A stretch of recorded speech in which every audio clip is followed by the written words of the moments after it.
as we're recording this. Kathy Kelly, backstage announcer for WWE.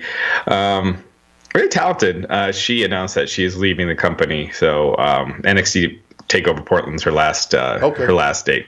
On the flip side, John Cena is coming back. He is set to return on the February 28th episode of SmackDown in Boston. So it's WrestleMania season. Obviously, that would seem to... It's the day after Super Showdown, so it has nothing to do with Saudi Arabia. But I don't know if that means he's going to do something at Elimination Chamber and then WrestleMania, or they just start doing the WrestleMania build.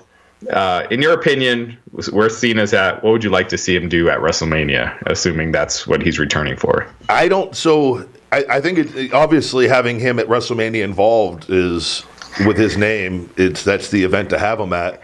You know, he seems to, everything's going great with him acting wise, and I'm of the opinion too, and I had my personal differences with him on all that, but from a wrestling standpoint and character standpoint, obviously, you know, he is an attraction, and he's John Cena, and has been used very well over the years. I think what we saw with like the Undertaker thing, I think that was that would have been better off not happening. Didn't do anybody any good with that. He just wanted to be part of the show. I get it.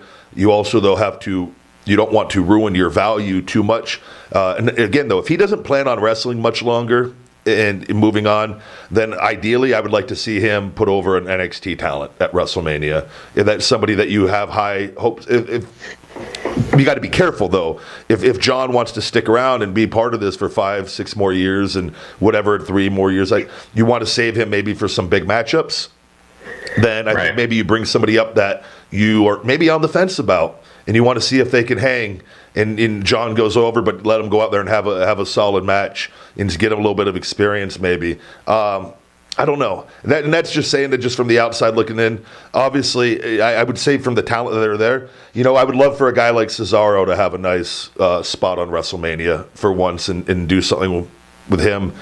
There's a handful of guys that you could plug into that over the guys in developmental. And I just said that just because that was kind of, you look at that, it could be a decent story, but, you know, it would be nice. It would be great. Perfect scenario, talking about Curtis Axel. It'd be great for John Cena to be in the ring and you let Curtis Axel come out and be Joe Henning. Honestly, why they've prevented him from being that, and let him go out there and have that moment, and use it to elevate a talent you have there, maybe, if John... Yeah. There's so many different ways you could do that to make a very interesting angle with what you got there already, too. But it all depends. John's in a position where I'm sure he's going to have some say on what he wants to be involved in, and not since he's probably, you know, the one that said, hey, I'd like to come back for this. I got a little break, you know, for a month or a few weeks, and or a tag match even. Put some other guys, like I said, get guys in a nice, big, high-profile tag match with John. And then John doesn't have to necessarily take the pinfall if you don't want his team going. You know what I mean?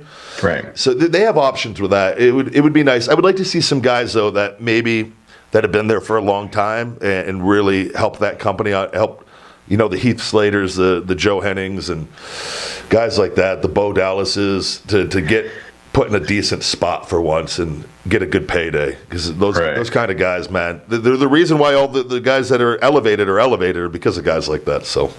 Yeah, I was thinking Velveteen Dream would be a way to make a superstar. But the one thing, like, The Rock hasn't been able to return to wrestle because of the movie insurance. The movie companies have to pay insurance, and every day they miss filming because of an injury.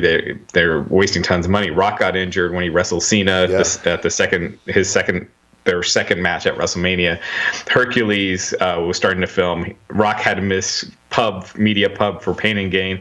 It was a big deal. He hasn't wrestled since. I wonder if Cena's the same thing, and if that's the case, he probably wouldn't be doing a match. He'd be doing a segment or something. But very possible.